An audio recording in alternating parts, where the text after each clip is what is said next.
أعزائي مساء الفل عليكم، إيه الأخبار عاملين إيه؟ في خضم كل هذه الأحداث لقيت إن من العبث إن أنا أتكلم مع أهلاوية تاني عشان خلاص إحنا بقينا انقسمنا إلى قسمين. القسم الأول شايف إن القرار صح ومش عايز يسمع غير الناس اللي زيه، والقسم التاني شايف إن القرار غلط ومش عايز يسمع غير الناس اللي زيه، وكل واحد من القسمين شايف إن التاني حمار وجزمة وما بيفهمش ومش عاجبه مصلحة النادي أنا عندي كلمتين هقولهم في الأول. أنا مبدئيا لأجل إن أنا زهقت من الكلام مع الأهلاوية، أو ما زهقتش يعني، بس خلاص الأهلاوية كلامهم مكرر يعني الفترة اللي فاتت او خلال اليومين اللي فاتوا. فانا قررت اتكلم مع الزملكاويه. فبعد ما كنت بتكلم عن الهستيري، انا ما بحبش الف وادور، لقيت ناس كتير من الزملكاويه مش عاجبهم الهستيري، او مش عاجبهم ان انا بستخدم الهستيري كمثال للزملكاويه، فرشحوا لي ناس تانية منهم ناس اللي احنا هنتفرج عليهم في الحلقه بتاعت النهارده. انا اتكلمت على موضوع ان الناس شايفه الهستيري مش زملكاوي او الزملكاوي، ده موضوع ما يخصنيش، ولكن انا اتكلمت عليه من وجهه نظري وقلت ما قلت عنه. الحاجه التانية ودي المهمه جدا، انا بس عايز اقول على حاجه، ان مش من منطقي ومش من العدل ومش من القانوني ومن قله العقل كمان ان حد يحس ان لازم الولاء والانتماء والهتاف مش عارف يكون على طول الوقت. ده مش طبيعي خالص خالص خالص. مفيش حد خالص ابدا في هذا الكوكب الجميل ما عندوش اخطاء، او حد في مجلس اداره او اداري او مهتم او ما عندوش سقطات، بدايه من واحد بيعمل فيديوهات على التيك توك، نهايه بالكابتن محمود الخطيب رئيس مجلس اداره الاهلي. كل الناس دي عندها غلطات، فانت لو فضلت ماشي ورايا كل كلمه انا بقولها انت بتسقف عليها من غير ما تشوف عليا ولا غلطه، انا لازم اخاف. ولو ما خفتش تبقى المشكله عندي ومش عند حد تاني. لو انا ما خفتش من الموضوع ده تبقى المشكله عندي ومش عند حد تاني. لازم اراجع نفسي واتاكد انا فين. انا فين من بوصله الاخلاق. ليه؟ علشان مش طبيعي كل الناس تتفق عليا، ومش طبيعي ان انت تتفق على كل كلامي. دي حاجه مش طبيعيه وانا ما بعملهاش مع حد. انا بحب كل الناس على قد ما اللي بحبه، يعني على قد ما بحبه. عمري ابدا ابدا ابدا ما اتفقت على كل كلمه هو بيقولها. ليه ان شاء الله؟ بتاع ايه يعني؟ ده احنا بنشك في، استغفر الله العظيم يا رب، في الدين، مش هنشك فيكم. طيب، ولاجل ان نبدا كلام في الموضوع، بعد ما حدثني بعض اخواتي الزملكاويه على كام واحد ان انا اتكلم عليه، فسالوا لي على اتنين، على واحد اسمه احمد عطا وواحد اسمه مختار، حاجه مختار، يا ربنا على الزهايمر.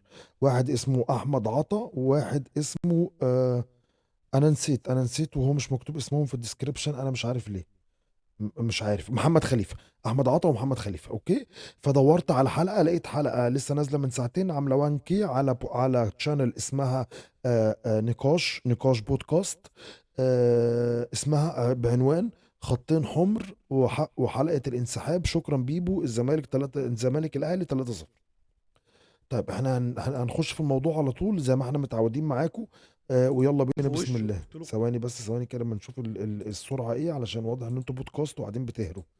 طيب بسم قرار الله. زي الزفت والله العظيم بالحرف. انه ده في الدوريات مقدمه. ممكن يتم نقلها، ودي مش حاجه نختص بشوف ناس كانت فرحانه ان الاتوبيس راح الملعب وبعديها فرحانه ان الاتوبيس راح مدينه نصر. ولا انت عايز انا بس اللي اتضامن معاك؟ لا يا عم، انا مش هتضامن معاك. انا اصلا انت اللي بتروح عليه، انا همشي عكسه في حياتي كلها. في نفس الوقت زلمه، هو انا التوتسي يا ابني؟ يا اما انت هتروح للنيابه دلوقتي من بيراميدز، هو هتقول لنا بقى غصب عنك ليه. مجلس اداره الزمالك كان موافق على قصه التاجيل دي، كنت بالنسبه لي شكرا كفايه. والاهلي المعتاد بتاعه ان هو عشان هو معتاد ممكن ان كله نعدي بيسمع كلامه، لما المقدمه. يكونش حاجه عاجباه بيطلع يتكلم. ان مجلس اداره الزمالك نفسه كان متوقع ان ممكن الماتش ما يمشيش كويس قوي، لدرجه ان هم كانوا مخبيين الخبر بتاع التعاقد مع بنتاج عشان يدوا له جمهور بعد الماتش يهدوا فيه الدنيا شويه يعني.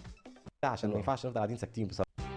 يلا يلا بينا، مساء خطين الفل حمر. عليكم. حلقه استثنائيه قررنا ان احنا نعملها عشان ما ينفعش نفضل قاعدين ساكتين بصراحه. مش هتكون مترتبه، لكن هتكون دسمه وفيها كلام كتير قوي عايزين نقوله انا وخليفه. مساء الفل يا معلم. مساء الفل يا عطا. اول حاجه لازم نشكر صاحب الفضل، فشكرا بيبو. بيبو. يعني طبعا يعني امبارح الراجل 16 سنه بيلعب في الكره المصريه، دوري ممتاز وكاس مصر، لاعب الزمالك شوف قد ايه في 16 سنه دول. جاب فينا 3 اجوان، 2 ضربات جزاء وجون. ضربتين جزاء من الثلاثه. وفيهم الجون حتى كان الزمالك بيلعب 10 من الشوط الاولاني ماتش الكاس ده. امبارح ادانا ال3 اجوان دول في قرار الصراحه. هو في ايه؟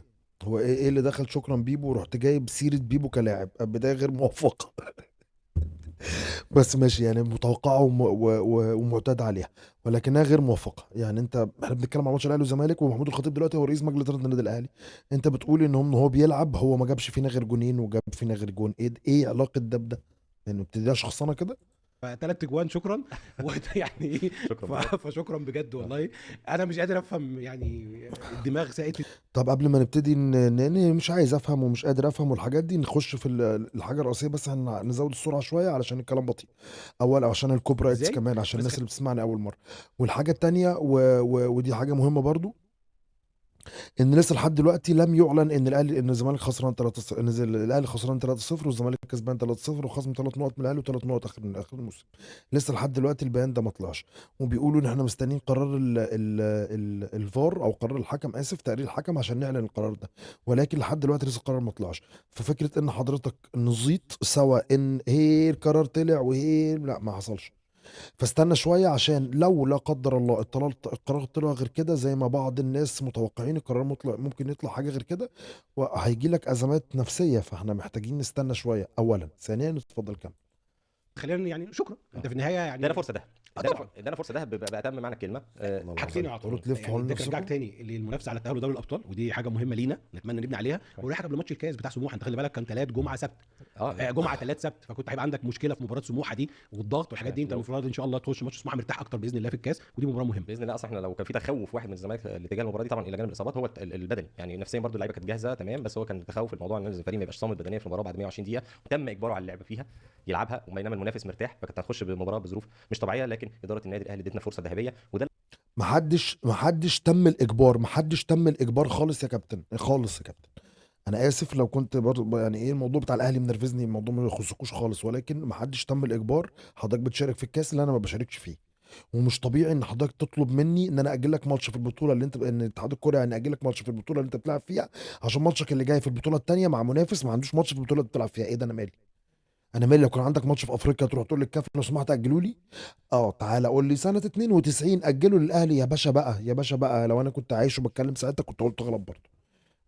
بلاش الرهان على حاجه غلط ضد حاجه غلط دي. ده اللي هيجرنا للنقطه المهمه جدا يا خليفه، هو ليه الزمالك ما تضامنش مع الاهلي؟ والمفترض مش هو دايما عايز حكام اجانب، مش المفروض يتضامن معانا ويكون احنا بنطالب باحسن حاجه حلو للكره قوي. المصريه والاخر؟ ليه ما تضامنش؟ اتضمن ليه؟ طيب انا طب انا عايز اسمع في وجهه نظر كل ما تضمنش بكل ما تحمله الكلام من سخريه. انا النقطه اول حاجه هو الزمالك توضيحا بس. هو بيتقال ايه دلوقتي؟ ان الزمالك عايز حكام مصريين، الزمالك لم يعوز حكام مصريين، الزمالك ما طلبش. هو لم يطالب. لم يطالب، ومفيش حاجه واحده في الزمالك اتكلم فيها اصلا انا عايز حكام مصريين. تمام. لو اتحاد الكوره والرابطه كده كانوا اتشقلبوا هم مع بعض كده، وحصل ان جه حكم اجنبي وتم تعيين الحكم الاجنبي قبل المباراه 48 ساعه ولا اي حاجه، كان الزمالك هيلعب. طبعا هيلعب. سياسه الزمالك عموما يعني الزمالك مع كابتن حسين لبيب تحديدا، يعني الراجل ما بيحبش يشتت لعيبته اصلا، ولا بيدخلهم في حوارات مين الحكم ومين مش الحكم. واحنا ساعات بنبقى ضد الكلام ده ساعات، يعني انت تبقى نيوترال كده بالشكل المستمر. هو دي دماغه من تجربته الرياضيه، بدليل الزمالك لعب السوبر الافريقي بحكم اجنبي اللي هو ليبي، لعب السوبر المصري بحكم مصري، لعب واتبهدل في الماتشين تحكيميا على رايي، يعني الماتشين باجنبي ومصري اتظلم فيهم. لعب ماتش الدوري السنه اللي فاتت بحكم مصري وفاز. لا طب ما مش واخد بالك من حاجه؟ مش واخد بالك لما حضرتك تقول بالماتشين الاجنبي ومصري، بالحكمين الاجنبي والمصري اتظلم فيهم؟ مش حضرتك مش واخد بالك ان ممكن يكونش متظلم في الاثنين؟ ممكن تكون دي حضرتك احساس شخصي حضرتك حاسه نتيجه اي حاجه ما ان هو اتظلم. هو ما اتظلمش ولا حاجه. ليه مش حاطينه من ضمن الاوبشنز؟ انت شايف بالحكم الليبي اتظلم وبالحكم اللي مش ليبي اتظلم، مش ممكن يكون هو ما اتظلمش من الاثنين؟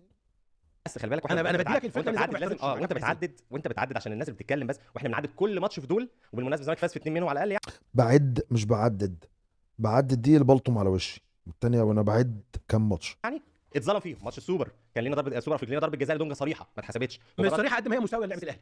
انا شايفها صريحه، بس انا شايفها مساويه لعبه الاهلي. كان في حتى احتمال شبه طرد على سنه الشهاده السنه دي ولا مش فاكر دي ماتش السوبر المصري. ده شكرا انت عديتها والله. المصري في جول مش باين خالص ايه الوضع الخط. خليني ضدك في حته الجون ان طالما الفار جابها خلاص ماشي، بس كان في طرد الانذار الثاني سليم 100% بالظبط على اكرم توفيق. بالظبط كلام مظبوط. هو المباراه اللي فزنا فيها في الدوري السنه اللي فاتت ضربه جزاء على رامي ربيعه صريحه، ما تقوليش لمس الكوره، هو لمس وشال الواد اللي قدامه وراح انفراد، فمش منطقي مجرد لمست الكوره وانت في حاجات كتيره قوي بتقول وكان في طرد برضه على كريم نيدفيد في الشوط الاولاني. كل ده كان بالحكم المصري اللي احنا اتاذينا منه، كل ده كان في حكم اجنبي احنا اتاذينا منه، فما حدش يجي يتكلم عايز اقول لك علينا ان سياسه الزمالك مع كابتن حسين انا هزايد يا كابتن. لا طالما انت وحده يا كابتن يبقى انا هزايد يا كابتن. ايه في ايه يا كابتن؟ لا يا كابتن دي اخطاء حكام عادي جدا. ممكن يجيب لك واحد اهلاوي يقعد مكان، اعتقد ان حضرتك استاذ احمد عطا، ممكن واحد اهلاوي يقعد مكان استاذ محمد خليفه كده ويعد لك في نفس الماتشين دول 5 كور للاهلي. ما تحسبهاش كده، ما تحسبهاش كده، احنا ناس كبار، ما تحسبهاش كده خالص. انت بتعد دلوقتي اخطاء للزمالك اوكي عشان انتوا اتنين زملكاويه بالعكس واختلفتوا، ولو اتنين اهلاويه مكانكم هقول لهم كده برضو الموضوع مش اهلي وزمالك بس عشان برضو الناس ما تاخدش الكلام على محمل الهزار. الموضوع مش اهلي وزمالك وانتوا الاثنين زملكاويه واختلفتوا في كام كوره وهتتفقوا في 5 كور، واثنين اهلاويه قاعدين هيتفقوا في كام كوره ويختلفوا في 5 كور، ولو واحد اهلاوي وواحد زملكاوي هيفتحوا على بعض مطاوي. ده فما حدش زاد علينا، احنا ما بنزيدش على حد. والكلام استاذ محمد خليفه صح ان الزمالك في البيان ما قالش انا عايز حكام مصريين، قال انا مش عايز القرار يتغير.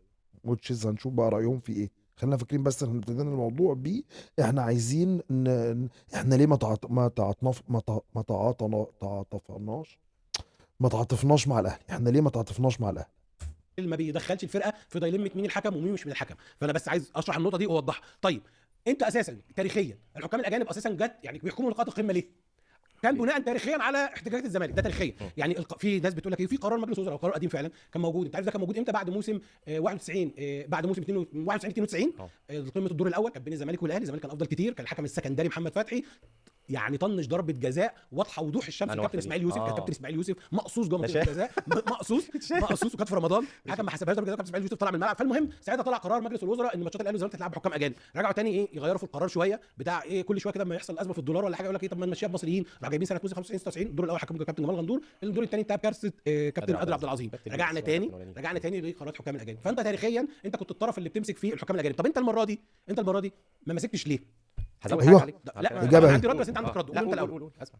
انت ما مسكتش ليه؟ لان ببساطه المباراه كانت هتتلعب ب 48 ساعه. اول كلام على موضوع التحكيم كل طرف بين الاهلي والزمالك كان عنده امل ان الطرف الثاني اللي يخش يشيل. خلي بالك، وفي نقطه تدليس دايما بيتقال لي صاحب الارض، لا هو في حته تحكيم الاجانب صاحب الارض ملوش اي افضليه انه يطلب. صاحب الارض يطلب، الضيف يطلب. فالزمالك بما انه الطرف الاقل ماديا شويه كده فقال لك ايه ما تسيب الاهلي ايه يطلب. هو ايه $70,000 ده اصلا عشان تجيب طبعا؟ انا مش فاهم برضه. ده احنا لو هنلففهم مصر كلها نعمل لهم برنامج سياحه مش $70,000 ده. وصلنا ان الرابطه بتقول انا هدفع وكلام من ده. تمام. طب انا الزمالك اخش الخناقه دي ليه من بعد ما الرابطه بعتت جوله اتحاد الكوره والفيلم اللي اتعمل ده؟ طيب الزمالك بياناته كلها هل فيها قبل الماتش انه بيطلب حكام معينين مصريين او كده؟ لا، الزمالك ما اتكلمش في اي نوع من انواع التحكيم. طب امتى الزمالك مسك في الموضوع؟ مسك في البيان اللي نزل، كان نزل الساعه 7 وشويه. الساعه 7 وشويه ده الزمالك حس بايه؟ الاهلي يا بيه ماسك سلك الكهرباء عايز يكهرب نفسه. بالظبط، هو ده اللي هيجرني الحته دي. انا كزمالك اداره الزمالك تاريخيا انا ضد الحكام المصريين، ما حدش يزايد علينا في الحته دي ومحدش يتكلم معانا في القصه دي. وهنيجي وادي مثال واضح وصريح يبين قد ايه انت متناقض وجاي بتلعب على حاجه فيها استثناء واضح. الزمالك لقى شخص هيرمي نفسه. اتفضل يا عم، انت جبت لي فرصه ممتازه. ما انا قبل كده عملتها مع مرتضى منصور واهديت، ورغم ان كان عندي من الاسباب ما يبرر، مش بمجرد بس ده انا حكم مصري وحكم اجنبي، لا ده انا كان عندي اسباب واضحه ان انت حطيت لي مباراه بزياده وانت حطيتها لي برضه، حطيت لي مباراه ثانيه حتى في الكاس.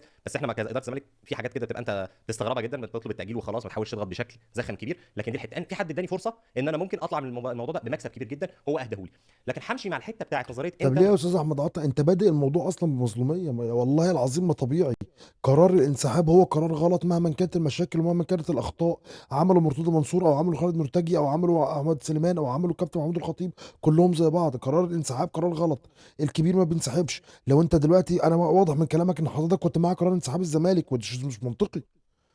فنرجع تاني، قرار الانسحاب ده قرار غلط اولا. ثانيا حضرتك بتزايد دلوقتي ان هم حطوا لي ماتش الكاس واصل انا كنت الاول. قرار الاهلي الزمالك لما انسحب ده كان عنده وجهه نظر. طب ما الاهلي دلوقتي عنده وجهه نظر. مش عايزين ما نسمعش غير ودنا، خلينا نسمع بقيه الناس ونسمع الاهلاويه بيقولوا ايه ونسمع المتعصبين بيقولوا ايه. لو احنا عايزين نفهم الموضوع كله او عايزين نمشي على دماغنا خلينا نمشي على دماغنا ونشوف ان احنا مظلومين ونشوف الدنيا ماشيه كده. ده مش حقيقي. ايفن اف حتى لو حقيقي ما تصورهوش عشان اللي انت بتقوله ده كلام يدينك، مش ليك، ده عليك. اتمنى زي ما انتوا وانتوا بتناقشوا مع بعض دلوقتي واحد فيكم قال للتاني غلط، لا الكوره دي ما كانتش ضربه جزاء، قالوا لا كانت ضربه جزاء والكلام كان حقاني جدا وجميل. نكمل كده، نكمل. ما تدعيش المظلوميه على ماتشات كاس مش بتاعتي ان انا احطها لك ولا ما احطها لكش. والاهلي مش طرف في الموضوع. وما تطلبش حاجات كانت بتحصل الاهلي من 5 سنين، اطلب حاجات بتحصل للاهلي دلوقتي. مش هنتكلم من 5 سنين كان بيحصل ايه. اتفضل. هوضح بس النقطه بس بين الزمالك الساعه 7:30 ما كانش ليه دعوه غير بحاجه واحده بس، ان اتحاد الكوره اعلن حكم يوميها بالليل. بالظبط، اعلنت خلاص اعلن الحكم. فالزمالك كان مستند للائحه ان انت ما تغيرش الحكم اللي انت اعلنته. ليه؟ علشان حس ان ده سبب ان الاهلي هياخد بعضه وما يلعبش المباراه. فقال لك تمام. فانا عايز بس اوضح النقطه دي. الزمالك مش قبل المباراه ب 72 ساعه ولا حاجه طالب حكام مصريين او الزمالك كان ملتزم الصمت تماما لغايه انا بقول لك اول بيان صدر من الزمالك كان الساعه 7 وشويه، اللي هو ايه، احنا خلاص في حكم تم تعيينه، احنا متمسكين ان الماتش يقام في نفس الظروف اللي اتحاد الكوره اعلن بيها. وده ببساطه زي ما انا قلت لك، فريق خلاص قدامك واحد عايز يمسك السلك الكهرباء العريان ويكهرب نفسه، وانت بالنسبه لك كمنافس ده هتصب في صالحك. يلا بالظبط كده. انت تمسكت بالقصه دي على ان ده كده، مش عشان انا بحب الحكام المصريين. وهديك مثال واضح جدا على ان انت بتقول اي كلام. هل اغلب الناس اللي بتطلع تعمل عقله تتكلم على مستقبل الكره المصريه والكره المصريه شكلها وحش وبتاع، هل هم كانوا من محبي الاستاذ عامر حسين؟ لا طبعا. صح، كان ساعات يقول لك عشوائيه. يعني دايما كانوا المعلن كده في المعلن ان الاستاذ عامر حسين ده شخص يعوق تقدم الكره المصريه. لما الزمالك يا معلم عمل موقف السنه اللي فاتت وطلع واحد من اهم طلباته بعد موضوع ان هو هدد الانسحاب ده عزل عامر حسين، هل انت تضامنت معاه؟ انت ما تضمنش. قال لك لا امسك سلك الكهرباء العريان بالظبط وجرب نفسك. فانت هل ده دلال على ان انت لا يا عم همشي مع الروايه ان انت معلن وفي الخفاء ان انت ضد عامر حسين؟ انت ما تضمنش معايا ليه؟ ولا انت عايز انا بس اللي اتضامن معاك؟ لا يا عم مش هتضامن معاك. انا اصلا انت اللي بتروح عليه انا همشي عكسه في حياتي كلها. ده بالنسبه لي يعني انا في الرياضه في الاداره في اي حاجه الاهلي مش معاها المفترض امشي عكسها. غلط يعني انت حقك، بس ده كلام غلط. ما ينفعش تعمل كده. لازم تتعلم من خصمك على الاقل، يعني تتعلم منه. لو خصمك ناجح في حاجه تتعلم منه عشان هو خصمك، هو مش عدوك، هو مجرد خصم. فانا ما عنديش مشكله اتعلم من خصمي، ولكن ولكن انت بتقول ان انا اللي انت كده بتعمله هعمل عكسه. تقصد في القرارات او تقصد في الاراء اتجاه الكوره، انا معاك. ولكن انت تقول في العموم وفي الحياه وبره الرياضه اللي انت بتعمله، لا مش طبيعي. ولكن تمام، يعني وجهة النظر، او المغزى من وجهة النظر وصلت. تمام، كمل اتفضل. كتير مفترض طبيعي جدا، لانه مش بس عشان خاطر بقى ان احنا يعني اللي هو نوع من نوع من ان انا يعني الهوية، انا ابقى ضدك وخلاص، لا عشان انا شايف ان انت بتمشي على فكره المصلحه وهي طبيعي. انا ما هو انا الزمالك، خلينا برضه نبقى واضحين، هو الزمالك لما طالب الانسحاب ولا طالب برحيل عامر حسين، هو صحيح الموضوع يحمل مصلحه الكره المصريه، الزمالك كان بيبحث عن مصلحته، حاسس ان ده طرف منحاز ضده طول الوقت، بالظبط. فكان عايز كلام فما تجيش انت تقول لي محترم. دلوقتي ان انت بتطالب الموضوع لمصلحه الكره المصريه، واقول لك الدليل واضح جدا. دكتور سعد شلبي امبارح مدير التنفيذي النادي الاهلي طلع بتصريحات بيقول لك احنا كان عندنا تحفظ كبير جدا على طريقه اجراء القرعه. ما شفتكش، ما عرفتكش انا كده. فين طريقه اجراء القرعه واعتراضك عليها حصل امتى؟ انا ما شفتش واحد فقط طلع اتكلم بخصوص يخص النادي الاهلي معترض على موضوع القرعه ده، موضوع الاي اي، وموضوع الدب بليل، موضوع الساعه 5 وقرعه يعني رغم ان هي على فكره كان فيها بعض المزايا الزمالك، بس الزمالك كان ضد القصه دي بوضوح. هل انت كنت ضدها؟ لا انت كنت بتقول دلوقتي انا لا، ضدها. في تصريح رسمي من انت بتشوف الموضوع يمشي مع مصلحتك. لا، كان في تصريح رسمي. الزمالك كان ضدها ازاي وبوضوح؟ ازاي؟ عمل ايه؟ عمل مؤتمر صحفي جاب فيه ميدو قاعد يتكلم على الجوهري، كان بيقول ايه؟ لو حد من الزملكاويه يعني محترمين الافاضل يقول لي الزمالك عمل ايه اعتراضا على القرعه. انا مش عارف. رسمي من كابتن محمد رمضان ان احنا عندنا يعني مش حاسينها قوي ان الساعه 5 وبتاع، بس قال لك دي في مصلحتنا واحنا اللي نستفيد منها، ان احنا نكسب الماتشين والاهلي المعتاد بتاعه ان هو عشان هو معتاد ان كله بيسمع كلامه، لما يكونش حاجه عاجباه بيطلع يتكلم. الزمالك ساعات بيضطر يفوت من كتر ما احنا بنضطر تاجيل ماتش مودرن يوم ماتش مودرن ده اللي هو قلنا يعني نأجل ماتش مودرن. لا نأجل ماتش مودرن نأجل ماتش مودرن او يأجل ماتش الاهلي يوم اللي هو كان يتأجل ماتش الاهلي من البدايه عشان ماتش مودرن ناخد فتره ما حدش سمع كلامك، قال لك العب ماتش مودرن ورجلك فوق رقبتك ولعبت ولعبت وارهقت بالظبط كده. فالمزايده علينا بالحته دي لا يا معلم، انت ولا بتبحث على الكره المصريه الا لما تكون الكره المصريه عندها مشكله من مصلحتك، ولا بتبحث. عارف لو انت بتبحث على مصلحه الكره المصريه كنت طلعت تضمنت موضوع القرعه. نقدر نتكلم، نقدر نفهم شويه ان الموضوع الموضوع ده تهريج يا جماعه. لو انت بتبحث على موضوع الكره المصريه تتضمن ان انت مثلا موضوع رابطه الانديه اللي انت هتبقى ضدها، وبالمناسبه هكون سعيد معاك جدا. يا ريت تمشي، يا ريت رابطه الانديه تمشي، هكون معاك لو انت طالبت برحيلها، يعني جميل جدا. تطلع من اول السيزون وتطلع تاخد موقف قوي ان انا مش هينفع الكلام ده. انا معلم مش قدك اصلا، وانت اللي دايما مكلمني كده بتمشي اغلب الوقت. على ايه يعني لو انت عايز تبحث عن مواقف الكره المصريه لاصلاح الكره المصريه خدها في وقت ما يكونش وقت مصلحتك تتضارب معاه. ده اللي انا افهمه. غير كده يبقى انت بتتكلم معايا بس كده وقت ما تكون مصلحتك تتضارب على الموضوع. خليفه لا، وعايزني كمان اجي معاك اللي هو ايه، انت فاهم، تعالى معايا في اي حاجه. لا انا مش جاي معاك في اي حاجه، زي ما انت اتكلمت في النقطه دي، وخاصه ان انت الدوري ده بداته ازاي؟ بداته بكارت ارهاب للتحكيم على طول بعد وقعه ماتش الزمالك والبنك الاهلي اللي احنا اتظلمنا فيها، وكانت نتيجه ايه؟ نقطتين من زد كانوا مش مستحقين تماما. ضربه جزاء لزد خدت 3 نقط، كان زمانها وش نقطتين. نقطه من الاتحاد غير مستحقه بعد ما الاتحاد كان يستحق ضربه جزاء في الشوط الاولاني لمسه اليد. نقطتين من الجونه اللي هي ضربه الجزاء بتاعت رامي ربيعه. ماتش بيراميدز نقطه بعد طرد غريب جدا لواحد بيحاول يحجز على الكوره، اخرها انذار. ده هنجي له نقطه بيراميدز دي. تمام. ماتش الزمالك ضربه الجزاء اللي كانت لصالح بنتايج على اكرم توفيق. فانت كل ده بمناسبه لقطه بنتايج دي، احنا عشان سرحنا كده نتكلم عنها في الحلقه يوم ماتش بعد ماتش. اللقطه دي يقول لك ايه؟ اصل اكرم توفيق لعب كوره، هو لعب الكوره بس بعد ما شاط قصبت بنتايج اصلا. يا فرحتي لما تلمس الكوره بعد كنت شوط تضرب راسه بنتايج وتوقعه وبعد كده تلمس الكوره. يا فرحتي هو ايه فكره ان انت تقول عشان لمس الكوره لعب الكوره خلاص؟ لا طبعا كانت ضربه جزاء صريحه وواضحه. الثانيه الزمالك ما محوش فيها اول ما ظهرت لقطه بتقول ان الكوره ما جاتش في ايد اشرف داري، خلاص الموضوع انتهى. لعب الكوره دي بيبقى اللعيب راح للكوره، لعب الكوره وبعد كده حصل الاصطدام بالظبط. انما انت عشان توصل للكوره بتعمل اصطدام فدي لكن اللقطه بتاعت بيراميدز دي مفصليه جدا. ليه بقى يا معلم؟ عشان احنا قلنا قبل كده ايه يا معلم؟ احنا لما نيجي نتكلم بيتم ايه؟ وصفنا بنظريه المؤامره المستمره ويتم ابتزازنا بالقصه دي تاريخيا خليفه. لكن احدهم هو الاستاذ ايهاب الكومي النهارده طلع بيتكلم على حاجه في منتهى السخف، ممكن في منتهى التهريج. ممكن بيقول لك انه الدوري ده فيه نيه مبيته ان هو يروح لبيراميدز. ده راجل كان عضو مجلس اداره اتحاد الكوره سابقا، وكان شغلته في الاتحاد الكوره صداده. يعني لما يكون في مشكله كده كله يروح يستخبى ويطلع ايهاب الكومي يتكلم في الاعلام عشان خاطر ايه؟ الناس تقعد تشتم فيك. انت كان صداد، شغلتك صداده. فانت دلوقتي لما تطلع تقول كده معناه يعني انك بتفتح يعني مجال انه الدوريات ممكن يتم نقلها، ودي مش حاجه نختص بيها استاذ ايهاب الكومي. استاذ عادل القيعي قبل كده طلع يتكلم، او مهندس عادل القيعي، استاذ عادل القيعي طلع قال ايه قبل كده؟ قال انه الدوري سيحسم. قبل كده بيتكلم على الدوري سيحسم خارج الملعب، وكلامه يفهم منه بوضوح ان الدوري ده في طريقه ما ممكن تخلي الدوري يروح لكذا. يا عم احنا ما بنقولش كده، لا احنا بنقول كده ساعات، بس احنا مش اصحاب، احنا دايما الناس اللي بيتم يوصلها بنظريه المؤامره. فلما يجي حد يتكلم بالشكل ده يبقى يستاهل يحصل فيه من بيراميدز. انا رايي بيراميدز خد خطوه صحيحه جدا في تصحيح ايهاب الكومي. ليه بقى؟ هو عامل تصريح. احنا احيانا بواقع الانتماء انا كزملكاوي ممكن اقول ايه؟ والله الحكام بتجامل الاهلي، ده كلام ليه علاقه بوجهه نظر فنيه حكم. ممكن اهلاوي على العكس يقول نفس الكلام اللي انا بقوله بس من الناحيه الثانيه، الحكام بتجامل بيراميدز، الحكام بتجامل الزمالك. دي اسمها ايه؟ تقييم فني للحكام او وجهات نظر. تمام. انما انت لما تطلع تقول نيه مبيته وبعديها تقول ان كان في حاجات بتحصل انا عارفها كده يا استاذ الكومي، في حاجه من اتنين. ما انت يا اما انت راجل طب ساكت ليه؟ ما رحتش النيابه ليه؟ مش دي حاجه مفترض ان دي معاك انت زي ما انت اعلنت كده، دي ادله، يا اما انت شريك يا اما انت متستر. يا اما انت هتروح للنيابه دلوقتي من بيراميدز، هو هتقول لنا بقى غصب عنك الكلام انا هقول، ولسه عندي حاجات هقول لها، قولها ولازم يقولها على فكره، ولو ما قلتهاش انت كده شريك في الجريمه ومدلس ومتستر. وهو كده كده شريك في الجريمه عشان هو كان عضو مجلس اداره اتحاد الكره السابق اللي كان بيدير اسمها البطوله دي الدوري قبل ما اتحاد الكره ده يجي، اللي هو جاي من شهر باين ولا ايه. فالبطوله الدوري دي انت ابتدت مع اتحاد الكره اللي فات، فهيقول على نفسه كده ليه؟ انا برضو انا لسه مش ما شفتش تصريحات السيد ايهاب الكومي ومش عايز اشوفها بصراحه، علشان انا هي انا اخجل منها، اخجل ان انا اشوفها يعني. ده كلام معتوه، انا اخجل ان انا اشوفه فعلا والله. ولا لما بيعدي قدامي والناس قالت لي اشوفه، وانا بعتذر الناس دي، انا مش هقدر اشوف، مش هقدر اشوف واحد المفروض ان هو كان مسؤول وقدامه ملف بكل هذا الفساد، واستنى لحد لما الاهلي ينسحب ولا يبطل يروح ولا ايه عشان يطلع يتكلم فيه. وهو والموضوع يحمل كل هذا الجهل اللي هو يتهم نفسه بما انه كان عضو سابق في نفس المنظومه اللي عملت كده. فالموضوع مهزأ جدا وانا مش عايز اشوفه، بس انا مش عارف ايه اللي وصلنا لهنا. ستر وكل شيء يا باشا. انت عندك حاجه ان الدوري ده بيتم التلاعب فيه لصالح بيراميدز، يا باشا اعلنها وخد حق كل الانديه، وانا كزملكاوي هبقى مبسوط. يا سلام، الغوه نزلوه، ما عنديش اي مشكله. يعني ببساطه انت كده يا استاذ ايهاب الكومي حطيت نفسك في حاجه من اتنين، يا انت بتطلع تصريحات ملهاش لازمه لغرض الاستهلاك المحلي وتأدية مش عارف ايه، وبتدي الناس ماتيريال يشتغلوا عليه، فانت تستحق ان كل حاجه هتحصل فيك. او انت عندك فعلا ادله وده بيحصل وبيتم توجيه الدوري البيراميدز وفي ادله معاك، يا باشا لازم ده، يا باشا اوعى تسكت، لازم الكلام ده يتراح يتقال في نيابه وتحقيقات وحاجات كبيره جدا. وانا ضد الصمت في الحاجات دي، انا شايف ان لازم يبقى في تحرك. التحرك ده ان الراجل ده يتحقق معاه رسميا، يا هو عنده ادله وبيتكلم بادله فعلا وكل الانديه تاخد حقها، والنادي اللي بيتم التلاعب لصالحه يعني يدكلوا بيه، يا اما الكلام ده الراجل بقى بيطق كلمتين مش عارف ايه مدى تاثيرهم، او هو عارف وبيستهبل. في الحاله زي ديت يتم عقابه بما يليق بالتصريحات الغير مسؤوله. طيب هو في حاجه كمان اصلا عايزين شكرا. والمفروض ان بيراميدز النهارده راحت للنائب العام ويعني قدمت بلاغ رسمي للنائب العام علشان ضد كل التصريحات اللي قالها الراجل ده. فاحنا هنشوف اذا كان هو فعلا حقاني واذا كان هو فعلا عنده حق ولا لا. لو ما كانش عنده حق هياخذ العقاب اللي يستحقه وخلاص.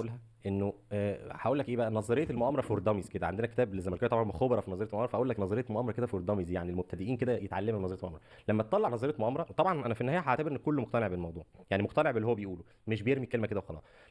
احمد عطا في جزء من، لو هو ده احمد عطا اعتقد ان هو يعني في حته كده احمد عفيفي الكلام الهادي ده. لما تطلع حاجه لازم تكون فيها بعض الوقائع اللي تدل على اللي انت عايز تقوله. يعني ما تجيش تقول لي ان بيراميدز ان هي مبيته ان البيراميدز هو ياخد الدوري، وفي قرار فادح في مباراه البيراميدز والاهلي بتقول ان بيراميدز هو اللي اتظلم. تمام، ابني يا معلم نظريه مؤامرتك كده على ايه، على حتى يعني لو انت حتى بترميها خلاص ابنيها على وقائع. يعني لما الزمالك، احنا ليه ساعات بنستكتر ان احنا نقولها في كل مره، عشان احنا برغم ان احنا بنشوفها في كل مره، بس في حاجه بتبقى الفادح ده نطلع نتكلم، لان الموضوع لا يمكن السكوت عليه. وده من الحاجات الغريبه اللي بيان الاهلي كان طالع بيقول لك اخطاء لا يمكن السكوت عليها، وموضوع وصل لدرجه لا تطاق او غير محدود حاجه كده يعني. فلما تيجي تتكلم لازم يكون عندك وقائع. ايه هي الوقائع اللي خليفه قاله؟ كل قرارات تحكيميه كتير جدا بشكل لا يصدق في اول 10 ماتشات على الاقل كانت لصالح الاهلي، بشكل كل مره كنا بنوصل لمرحله انه لا ده ادي اخرها. صالح الاهلي وصالح الزمالك وصالح بيراميدز وصالح في كل الفرق الكبيره، اذا كان كبيره بمجهود باسامي لعيبه في الملعب او بجمهور. ما كانش صالح الاهلي بس، والاهلاويه اللي بيقولوا كان صالح بيراميدز بس هم برضو غلطانين، والزمالكاويه اللي كانوا بيقولوا صالح الاهلي بس هم برضو غلطانين. ولكن هي كده، هي في عرف الكرة كده. النهارده ريال مدريد بتوصل دور الثمانية على اتلتيكو مدريد بعد ما خسرت واحد في الملعب موتري بلوتانو ده النهارده بضربة جزاء. وهي هم عايزين يودوا ريال مدريد، عايزين يخلوا ريال مدريد تاخد الكاس او يعني توصل قدام شويه. هكذا يقولون جمهور اتلتيكو مدريد وجمهور كل الفرق الاوروبيه. هل الكلام ده حقيقي؟ لا دي خلاص كفايه قوي، لا ده الحكم هيقف عند حد ويبطل التهريج اللي بيحصل ده، ومع ذلك الدايره مستمره. فلما تيجي ترمي الكلمه ارميها في وقت حتى تكون ايه الدنيا واضحه شويه انا رايح البيراميدز فعلا. وبالمناسبه اقول كده احنا موافقين جدا، هنكون سعداء جدا لو الموضوع راح ناحيه بيراميدز، لو هو فعلا يا ريت والله انا في ادله يعني. يا ريت لو في يعني ادله والنادي ده بيتم التامل لصالحه، يا عم الغوه نزلوه خللوه. انا عايز اقول حاجه، الاهلي ودي مش وليده السنه دي بس، الاهلي نشر كذبه وطورها بشكل كبير، او جماهيره او سوشيال ميديا او وات ايفر مين يعني الشخص اللي عمل كده، او حتى بس بكره تلج عادي مستمره مفيش حد بيخطط للقصه يعني، نشر كذبه وقعدت تلف الكذبه دي اللي او حضرتك اللي مؤلف القصه دي كلها ومفيش اي الكلام ده خالص. حضرتك جبت منين ان الاهلي نشر كذبه؟ ومين من الاهلي اللي نشر كذبه؟ هل الاهلي نفسه نشر كذبه؟ انت تقصد جمال جبر؟ اوكي، ايا كان قبل جمال جبر او قبل القديم الازل، فكره الاهلي نشر كذبه دي رجل القش بتاع الاستاذ احمد عفيف اللي حضرتك بتتكلم زيه، مش بتقلده يعني، ده توارد خواطر. هو حاجه كده شبه رجل القش. ايه اللي حضرتك بتقوله ده؟ الاهلي نشر ايه بقى ان شاء الله؟ اتفضل قول لنا. اللي هي ان الاهلي متضرر من التحكيم، ان الزمالك هو نادي الدوله، مش عارف ايه كذا كذا كذا كذا كذا. وبعد ما الكوره دي لفت هو وصل لمرحله انه صدقها. الاهلي صدق ان هو فريق مظلوم، ان هو نادي مظلوم، ان هو نادي الناس جايه عليه، او ناس كتيره من جماهير الاهلي بدات تصدق القصه دي. خليفه انا شكرا ناس كتيره من جماهير الاهلي بدات تصدق القصه دي. شكرا، ده كلام محترم. ما تقولش الاهلي صدق وما تقولش الناس صدقت. انا جمهور الاهلي ما صدقش. هقول لك تجربتي انت تبقى حاضرها اكتر، دي مش عارف هو الكلام ده مظبوط ولا لا. في التسعينات انا كنت صغير، بس نظريتي ان الاهلي ما كانش ماشي بالطريقه دي قوي. الاهلي كان ماشي ماشي بنظريه ايه، هي هتلف وهترجع لي. يعني كان اغلب عموم الناس كانت بتقول ايه يا عم مش هتبطل العقليه بقى الفشله دي. لا كان بيتهموا الزمالك هو اللي كده، وان هو الاهلي لا ما ماشي في طريقه مظبوط. الاهلي دي حجه الفاشلين وكذا، لانه في النهايه هو عارف سيزون هيروح يا معلم وهيرجع لي 5 سيزون. من 2015 في تيار جديد دخل في القصه، بدا يرمي القصه دي. كنت متخيلها استراتيجي وخلاص، انا بس استراتيجي عشان خاطر ايه، احاول احقق اكبر مكاسب واضغط اكتر على الحكام واضغط اكتر على المنظومه ان انا احقق اكبر مكاسب.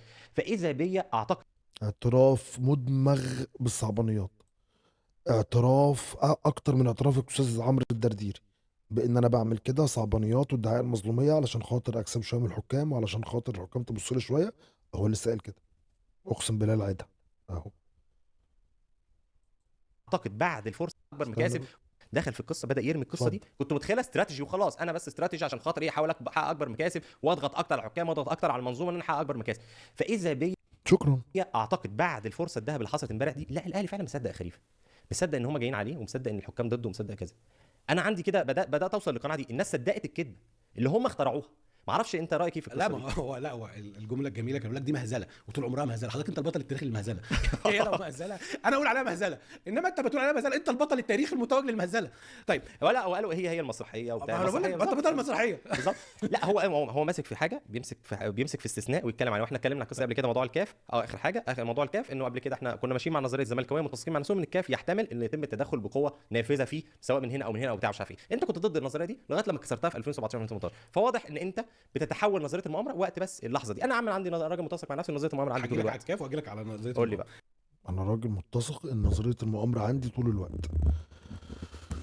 عارفين اللي بيخاف حد يبص عليه من عين الحمام فبيروح شاري الباب. ده اللي انا وصلت له لحد دلوقتي. انا هاخد بريك عشان اروح اجيب ميه، وعدى 27 دقيقه اهو، فهروح اجيب ميه وارجع تاني. بس انا مستمتع بالحوار جدا اقسم بالله. لا سوري انا مش هعمل كده، انا هاخد بريك. بوظ. عدنا اليكم اعزائي، نستكمل هذا الحوار الممتع. بالنسبه للكاف، هو دلوقتي انا برضو من ضمن الحاجات اللي مستغربها، نفس الاداره دي نفس الاداره اللي بتدير الاهلي يعني تعرضت لموقف قوي في ماتش الترجي.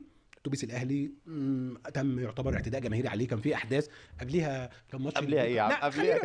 قبليها كان ماتش الذهاب. ماشي كان في اخطاء تحكيميه في ماتش الذهاب، انا ماليش فيها، انا بكلمك بس. قبلها ماتش بوكا والريفر لما حصلت مشاكل تحكيميه، مشاكل قصدي تشجيعيه بين الجماهير والحاجات دي اتاجل. انت كاهلي في ماتش الترجي ما اختبرتش الكاف ليه بالانسحاب يعني؟ اصل انا بكلم الناس اللي بتقول ايه ولا نتسنى ولا انا والمواقف والبتاع، ما اختبرتش الكاف ليه في ماتش الترجي؟ عشان انت عارف ان الكاف ما بيهزرش في حته الانسحابات دي، لان انت قبل كده انسحبت سنه اداك 3.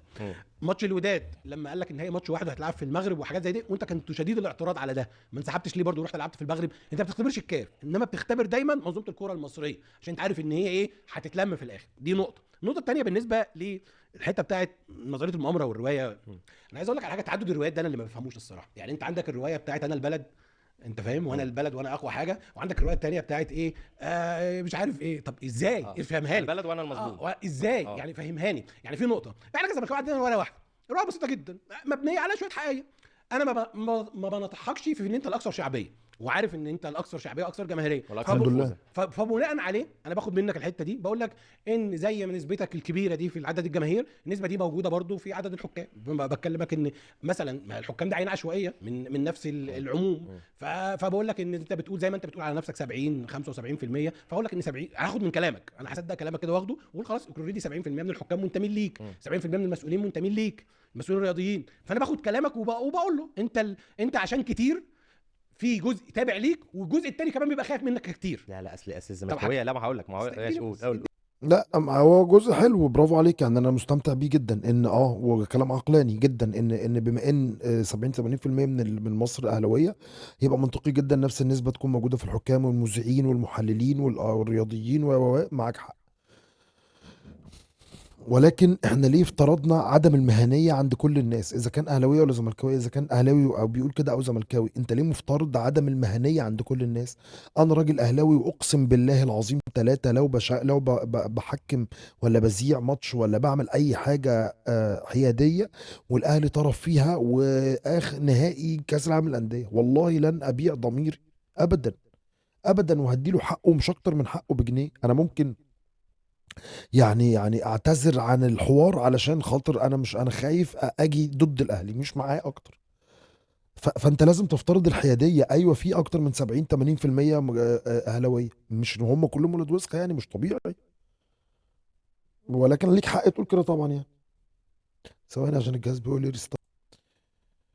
انما انت اديله يا عم. بقى عايز تقول لي ان انا الاقليه، تمام، وعدد جمهوري قد كده بالنسبه لك زي ما انت بتقول، وفي نفس الوقت هو انا التوتسي يا ابني؟ ده ما حصلش غير في رواندا، هو انا مين؟ التوتسي. ما انا كنت لسه عايز اقول لك الحته دي. هو انت بتصدر بقى نظريه ان الزملكاويه شطار قوي يحتلوا المناصب وسيطروا على هياكل المنظومه الكرويه في مصر وهياكل الدوله برغم انهم اقليه. ما انا بقول لك ده ما حصلش غير في التوتسي، وكان لها سبب ايه اجتماعي التونسي ده؟ ان دول حصلت حاجه التانيين، تانية كده بس مش هينفع نتكلم عنها. التانيين فلاحين مم. اللي هم الهوتو، والتوتسي دول اللي اصحاب الماشيه البرجوازيه. والحاجات زي ده، التوتسو فكان معاهم فلوس، فده السبب شويه اه. لكده. انما احنا في مصر خلينا معترفين ان هي كلها شبه بعضها، مم. ان الجماهير متوزعه بشكل عشوائي، يعني ما فيش هي الموضوع كذا. ممكن النسب تتغير شويه بين الطبقات، بس في النهايه النادي الاكثر شعبيه في في الطبقه المتوسطه هو الاكثر شعبيه في الطبقه المتوسطه، النادي الاكثر شعبيه في الطبقه القليله هم دول، بحدود الدخل في الطبقه العليا هم دول. هو كده. فانا ببقى عندي ان انا اللي مش واخد حقي عشان انا عدد جماهيري اقل، فعدد نسبتي في الحكام ونسبتي في المسؤولين الرياضيين ونسبتي في كذا وفي كل شيء اقل، وبالتالي حتى اللي مش تبعك بيبقى خايف منك وخايف من جماهيريتك وخايف من قوه مظبوط. اعلامك.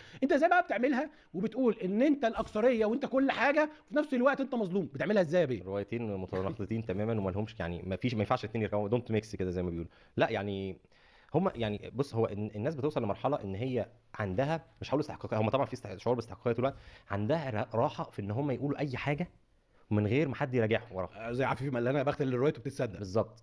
انت بقول اي حاجه، يعني مثلا على سبيل المثال، وطبعا والله كامل احترام ليه وانا بحترمه كشخص على المستوى الشخصي، كابتن عماد متعب طلع مثلا قال انا استقلت من الرابطه بسبب ان هي يعني من زمان انا مش راضي عن ادائها وانا رايي ثانوي، وانا موافقه جدا انه الاستاذ احمد دياب رايه هو الكل في كل تقريبا في الرابطه. والناس كتير قوي هتقول ان هو انت ما استقلتش من وقتها ليه. لا انا مش هتكلم في القصه دي، بس يعني هو قال ايه بقى كلمه، هو قال انا ما استقلتش وقتها عشان ما يحصلش ازمه. طب هو دلوقتي مش هيحصل ازمه يعني هو لازم اكبر. اشمعنى اللحظه دي اللي دايما بتكون ناحيه في وقت الاهلي ما بيحصلش ازمه فيها؟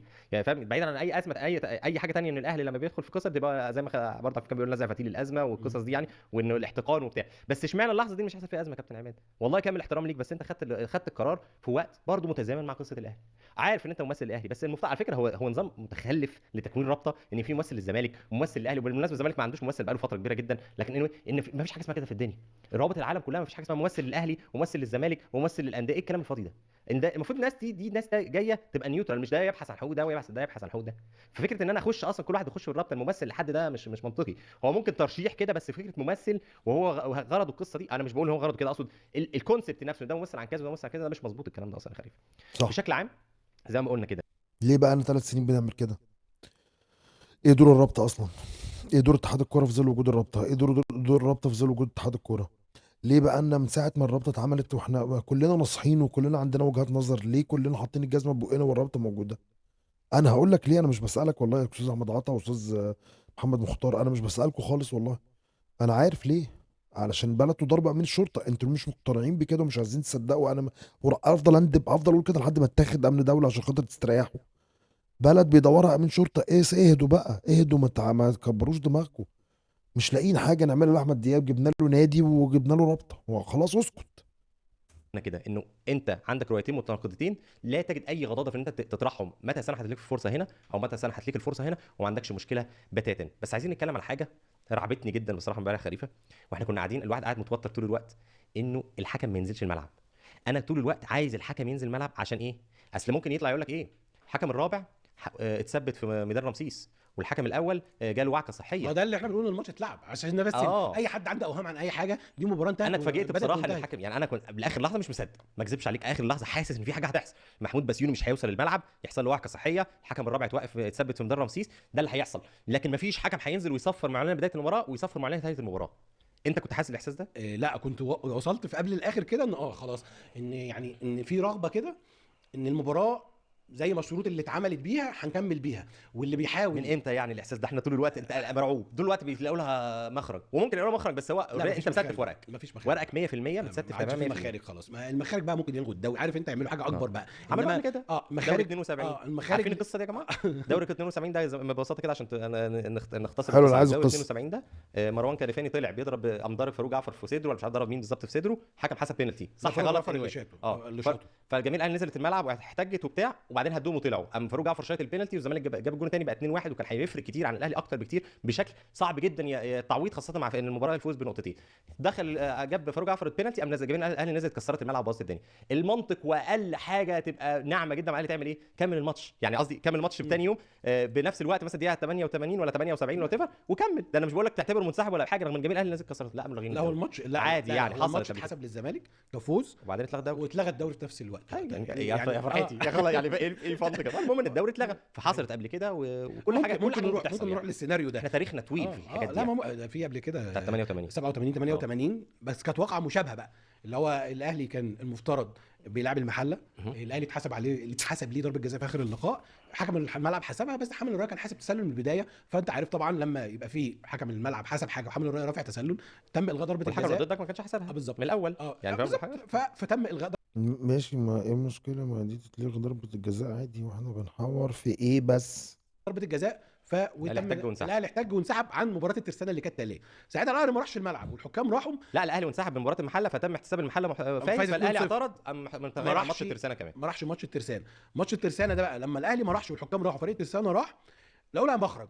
بس كانوا احنا بنتكلم بقى في عصور ما قبل السوشيال ميديا. قالوا المخرج ايه؟ ان كان ساعتها عبد الاحد جمال الدين، الوزير عبد الاحد جمال الدين قال لك انا حليت اتحاد الكوره برئاسه حسن عبدون، وجيب كابتن ابراهيم الجويني عمل قرار بتاجيل مباراه الاهلي والترسانه.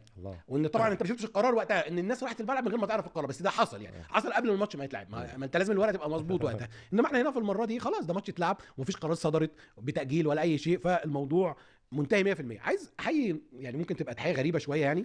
قبل ما تحيي انا هرد على الجزء ده. هو احتمال، انا طبعا ما اقدرش اجزم على ايه اللي هيحصل خالص، واي حد بيسالني انا ما بعرفش اقول له على حاجه، واي حد عنده معلومه فاحطها في لا مؤاخذه في التويتر، ما فيش اي معلومات حاصله خالص. ولكن احتمال ان يلغوا الدوري او حاجه زي كده، احتماليه ان ممكن تحصل، ممكن تحصل، هيبقى اكبر بكتير من الزمالك ومن الاهلي. هيبقى الموضوع له علاقه بالدوله، والموضوع هيبقى له علاقه بالرعاه اكتر من اي حاجه. كل الرعاه اللي موجوده هتقول انا مش هدي فلوس لحد، فكل الانديه هتعترض هي كمان ان هي بتاخدش فلوسها ومش هيروحوا، والرعاه هيقولوا احنا بنرعى البطوله دي عشان فيها كذا وكذا وكذا وكذا. عايز تحط الزمالك مكان الاهلي وتقيمه نفس التقييم، انا موافق، انا ما عنديش مشكله. لو الرعاة بيهتموا بالزمالك نفس اهتمامهم بالاهلي، ولو الزمالك انسحب هم كمان هيشيلوا ايديهم من الاهلي عشان من الدوري، علشان هم مش عايزين فرقه من الفرق الكبيره اللي هم بيرعوها ما تكونش موجوده. لو انت شايف ان السيناريو ده ينفع للزمالك زي ما هو ينفع الاهلي، فهو ينفع. فانا اخدت من كلامكم ان تقريبا ده الحل الوحيد للازمه، ان الدوله او اي حد يجبر كل الناس ان هي كمان تعتذر، ان الرعاة ما يقولوا احنا مش هندي فلوس مش هندفع تاني، ان البث يقول انا هوقف بس، انا مفيش حد يتفرج على المصري وبيراميدز، ده اول ورابع الدوري كانوا بيلعبوا النهارده، ما حدش عارف اصلا ان هم بيلعبوا، الماتش خلص 0-0 بالمناسبه، يعني كانت قهره للاهلاويه اكتر ما هي موجوده، الماتش خلص 0-0، يعني كان ممكن الماتش ده يخلص 0-0 عادي جدا وانت كسبان الزمالك امبارح، وتروح بيراميدز تتعادل معاها تبقى اول دوري، بس احنا مكتوب علينا القهر يعني. ف يعني ده انا اخدته من كلامك ان الحدث ده ممكن يحصل طبعا كبرنامجنا هنا. بس انا حاجه جمهور الاهلي اللي كان في الملعب، لا جمهور الاهلي اللي كان في الملعب ناس زي اي جماهير راحت ورا ناديها، كان عندها امل ان فريقها يلعب، ضبط النفس. في دايما بيانات الانديه يجي ايه التهديد بكارت الجمهور، اظن هنتهت بقى. ليه؟ انت حطيت الجمهور في واحد من اصعب المواقف، حطيته في الملعب، فريقه ما جاش، الفريق الثاني بياخد النقاط. على فكره الماتشات اللي كان فيها انسحابات قبل كده كلها ما كانش في جمهورين في الملعب، انما النهارده جمهور الاهلي تصرف بانضباط، محترم جدا، الناس كان عندها امل فريقها تشوفه في الملعب، ماتش خلص، هتفوا لفريقهم، هتفوا حقهم، روحوا بانضباط تام. فاعتقد دي حرق للابد لكارت الجمهور. ليه بقى؟ ليه رايي انا ان يعني اصل دايما هي مجموعه كده من اصحاب المليارات واصحاب الملايين المالتي مليونرز، يعني بتلاقيهم دايما بيستخدموا كارت الجمهور. الجمهور ده في النهايه عطا، انت عارف، زيي وزيك وزي الاستاذ اللي بيسمعنا دلوقتي، ناس من الطبقه المتوسطه والكادحه في اغلبهم. فانت عايزني معلش، انت عايزني اعمل ايه يعني؟ انت ما بتهدد بيه، بترمي عايزني اعمل ايه يعني؟ عايزني اعمل ايه يا عم؟ انا واحد زملكاوي هروح الملعب اشجع ناديه، حصلت مشكله ولا خلافك بينك وبين اللي بيدير اتحاد الكوره، انت راجل ملياردير وهو راجل ملياردير، انا مالي؟ انا عندي اسره ومستقبل هروح عشانهم. ده الفكره. انا كمشجع بحب جدا النادي بتاعي، بس انا عمري ما هدخل في مشكله عشان مجموعه من اصحاب المليارات ومجموعه تانية من اللاعبين من اصحاب الملايين. هخش نفسي هشجعك وابقى عايز فريق يكسب وكل حاجه، بس اول ما اشم من بعيد ان انت عايزني ابقى ترمي نفسك في التهلكه، لا يا حبيبي، انا شخص عندي مستقبل ومسؤوليه، وانا بعاني جدا الناس اللي اتصرفت بانضباط تام. زعلان على فريق او مش زعلان او كل ده انت حر فيه، بس بروح مواصلاتي، عربيتي، هروح في هدوء، لان الامر لا يحتمل اي غير ان كده. ولا اتمنى بقى ما نشوفش بعد كده بيان نادي ايا كان النادي وجماهيري وما تستحملوش غضب جماهيري. أيوة. يا حبيبي جماهيرك دي ناس عاقله، الجماهير اعقل من المسؤولين. الجماهير نفسي فريق يكسب وكل شيء، لكن في النهايه بهدوء، يكسب هفرح، ما يكسبش هزعل، اي شيء كده. وسيبنا خاصه انك بعتهم قبل كده، هم اتباعوا قبل كده، ولما واستخليت عنهم تماما، فهو ما حدش هينفعك، محدش هينفعك وهو بيلوح بورقتك، بورقه الجماهير دي كجمهور، محدش هينفعك وانت كذا، وبتتباعوا. دول بقى اللي هو الحقيقيين. لا ومش بس بتتباعوا، لانه اصلا هو ما يعرفش يعمل حاجه، يعني مش عارف يعمل حاجه للاخر. دول الحقيقيين. انما بقى اللي على السوشيال ميديا، انا دول بقى لغايه دلوقتي مش قادر افهمهم. يعني انا نفسي برضو تبقى، يعني انا عايز اقول لك على حاجه. الزمالك لما انسحب السنه اللي فاتت، انا واحد من الناس، انا يعني انا شخصيا ثواني بس، انا ضد مسمى، استنى عشان اجيب الحته من الاول. انا ضد مسمى الجمهور الحقيقي والجمهور مش حقيقي. ده جمهور حقيقي وده جمهور حقيقي. ده جمهور قادر يروح الاستاد وحتى لو ما بيلاقيش دعم من الاداره، فبيلاقي دعم من بقيه الجمهور اللي هو الجمهور الحقيقي التاني اللي مش قادر يروح الاستاد. وبرده الكلام ده على الاهلي وعلى الزمالك، مش على الاهلي بس. يعني حضرتك ما بتروحش الاستاد، اللي بيروح الاستاد ده ارجل منك، يعني ده جمهور حقيقي وانت لا يعني. ملهاش انا كنت بروح الاستاد لحد ما كبرت، ولا هنفضل نروح الاستاد طول عمرنا؟ الزمالك لما انسحب السنه اللي فاتت، انا واحد من الناس، انا بحب كابتن حسين لبيب شخصيا، تمام. والله العظيم في وشه قلت له قرار زي الزفت، والله العظيم بالحرف قلت له قرار زي الزفت. وقبلها بيوم كنا في عزا استاذ عمرو ادهم، قلت له انا هفرح وانت بتدي الاهلي 3 نقاط. في غيري كان مؤيد الانسحاب على فكره، وفي ناس كانت عايزه الموضوع يوصل لاقصى درجات، وقال لك في وسطنا. في النهايه ده رايي وده رايه، عارف انت، في ناس مع ده مع ده، تمام. يعني كل واحد هتلاقيه واخد الاتيتيود. انما يا بيه انت بقى، انا بشوف ناس كانت فرحانه ان الاتوبيس رايح الملعب، وبعديها فرحانه ان الاتوبيس راح مدينه نصر. يا باشا انت يا تفرح وهو رايح الملعب، يا تفرح وهو رايح مدينه نصر، انما تفرح بالاثنين دي ما يفهمهاش. يعني يا اما انت تبقى راجل شايف ان الاهلي ما ينفعش ينسحب ومش عارف ايه وبتاع وتمام وده رايك، يا اما انت شايف ان يلا ما ينفعش يقبل بالضيم. انما انت تبقى صاحب الروايتين. ازاي يا ابني؟ ازاي يعني؟ انا شفت اقسم بالله بوستات لناس فرحانه جدا ان الباص رايح الملعب، ويلا بقى يا زملكاويه هنديكوا على عينكم ومش عارف ايه وبتاع، واللي خاف يروح والعو جه الحو حضر. وفي نفس الوقت اول ما قال لك لا ده الباص رايح على مدينه نصر، قشطه وتمام. يابا ازاي؟ يابا ازاي؟ الاثنين مع بعض. لا صح يعني هو من الحاجات الممتعة جدا في السوشيال ميديا ان بتلاقي الناس الاكثر عقلانية بتنظر او بتعلق على الناس الاقل عقلانية هنا او هنا. يعني شباب كبار في السن شوية الى حد ما، يعني عندهم وجهة نظر، فهم بيتكلموا على الجمهور الاقل سنا والاقل حكمة، من اذا كان من الاهلي او من الزمالك. يعني انا مش واخد الكلام ده عليا مثلا، يعني علشان انا ما كنتش فرحان لما الاهلي راح مدينة نصر، بغض النظر عن وجهة نظري بقى كنت فرحان الاهلي راح الاستاد ولا لا، الاتوبيس راح الاستاد ولا لا. بس لما يعني كنت فرحان الاتوبيس راح الاستاد، وكنت فرحان الماتش هيتلعب، ما كنتش اتمنى ده يحصل. ولما الاهلي راح لما سمعت من اون تايم سبورت ان هم ولعوا النور بتاع الاستاد وهيعملوا بتاع الملعب بتاع الفرع ده في مدينة نصر وهيلعبوا تمرين، انا بطني وجعتني وزعلت جدا. لو في حد عنده ده غلطان، ولكن هو ده النوع الاقل حكمة من الاهلاويه مش الاكثر. يعني هو نوع من يقول لك لا انا بايد في كل قرار وهو عارف الخبايا وبتاع، خلاص سلمت نفسك بقى بالشكل ده، يبقى انت ما بيشغلش مخك خالص، براحتك. هي ساعات بيبقى ليك فايده في الحته دي صراحه، لكن براحتك. لكن في حاجه عايز اقولها برضه بالحديث عن مجلس الاداره يعني بتاع الزمالك. انا قلت الكلام ده لخليفه امبارح، قلت له، واعتقد ان هو برضه مش عارف، اعتقد انت هتوافقني.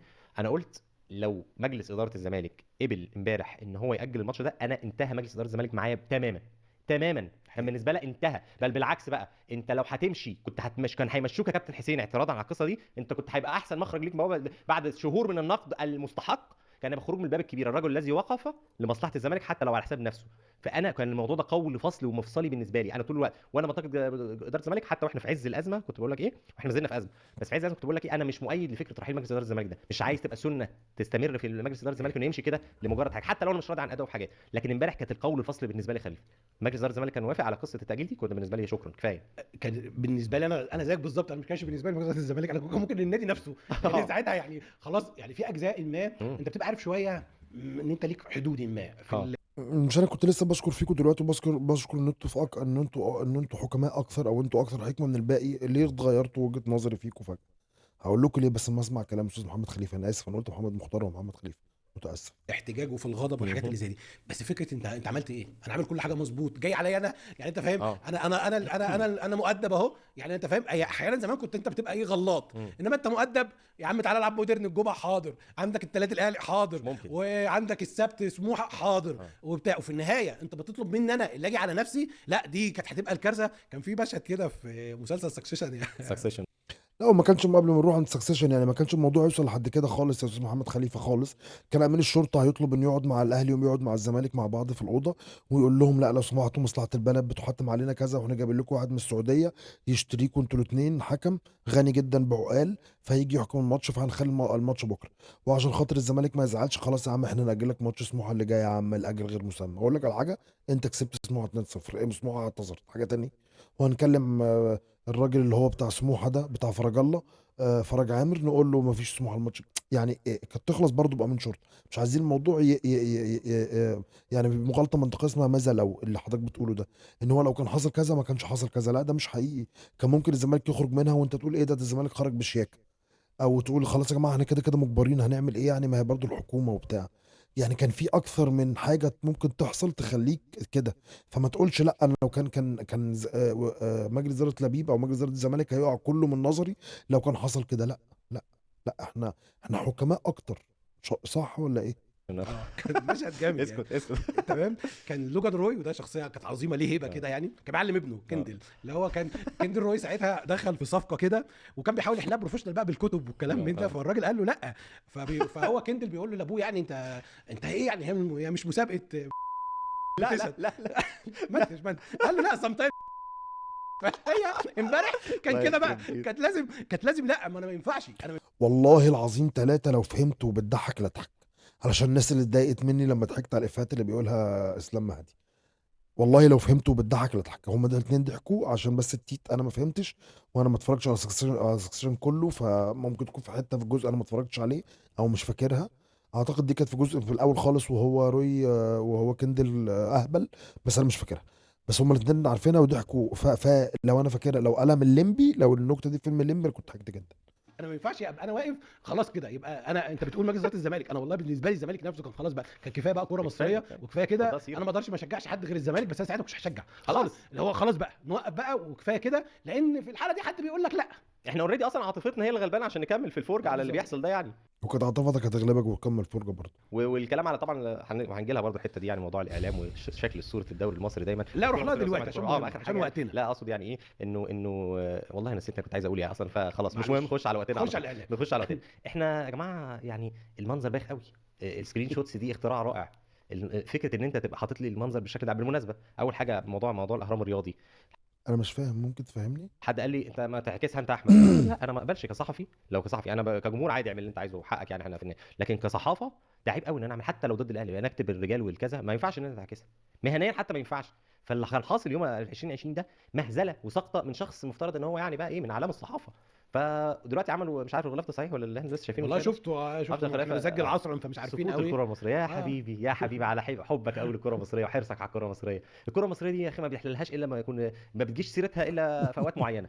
يعني الزمالك متبهدل عادي، يا الزمالك عيب واداره بتاع، الاهلي متبهدل يبقى ايه العشوائيه، لو متبهدل العشوائيه، او الكل غلطان يا جماعه، الكل غلطان. لا يا معلم، الزمالك مش غلطان في حاجه، الزمالك مش غلطان في حاجه. الزمالك حتى لو اتلكك عشان حوار ان هو موضوع حاجه اجنبيه، هو بيبحث عن مصالحه زي ما كله بيبحث عن مصالحه، بس مفيش حاجه تغلط فيها. الزمالك تمسك باقامه اللقاء في موعده بطاقم الحكام المعين من قبل اتحاد الكوره والرابطه. احنا طلبنا ده، حتى ما طلبناش ولا بسيوني ولا طلبنا ولا غير ولا احنا بنعترض على امين عمر وبيجي لنا امين عمر ولا اي حاجه يعني. احنا اصلا وكان احنا احنا ليه ما نعتبرش ان الزمالك لعبه صح وخلاص؟ احنا ليه برضو بنبرر يعني؟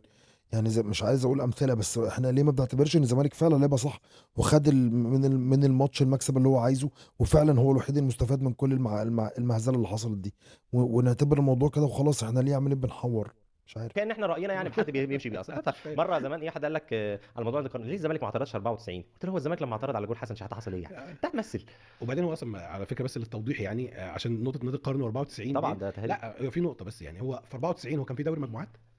الاهلي واخد من نادي القرن بنقط دوري المجموعات، يعني قصدي النظام اتفصل بعد كده اصلا، يعني فكره لا هفترض انها صح. لا يا هفترض عطا. لا همشي معاك. انا دايما ماشي مع نظريه اللي هو معاك هروح للالتيميت وعندي ليها حل برضه. هو في 94 تطلع ان اكتر نادي فاز بدوري ابطال افريقيا كان وقتها برضه اكتر نادي فاز بدوري ابطال افريقيا كان 3 مرات.